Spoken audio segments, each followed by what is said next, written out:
Welcome to Kenton's videos. Enjoy the video. In this video, I will explain how to fix your Hyundai Sonata radio. First, locate your vehicle's fuse box and check the radio fuse. A blown fuse is a common culprit. If the fuse is fine, try a soft reset by disconnecting your car battery for about 15 minutes. This can often clear minor glitches.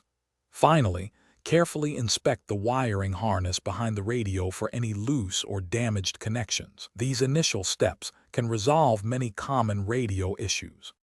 If the basic checks don't work, it's time for deeper diagnostics.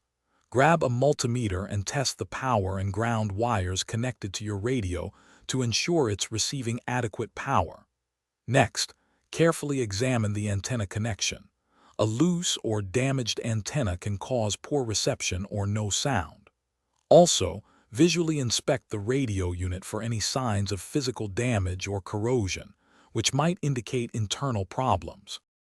When replacement is necessary, always start by disconnecting the negative battery terminal for safety. Then, carefully remove the dashboard trim pieces surrounding your radio. This usually involves prying gently with a plastic tool. Once the trim is off, unbolt and disconnect the old radio unit. Install your new radio, making sure all wiring harnesses and the antenna are securely connected before reassembling the dashboard. After installing a new unit or completing repairs, reconnect your car battery. Turn on the ignition and thoroughly test all radio functions, including AM/FM, Bluetooth, and any auxiliary inputs. Adjust your sound settings to your liking and save your favorite radio stations.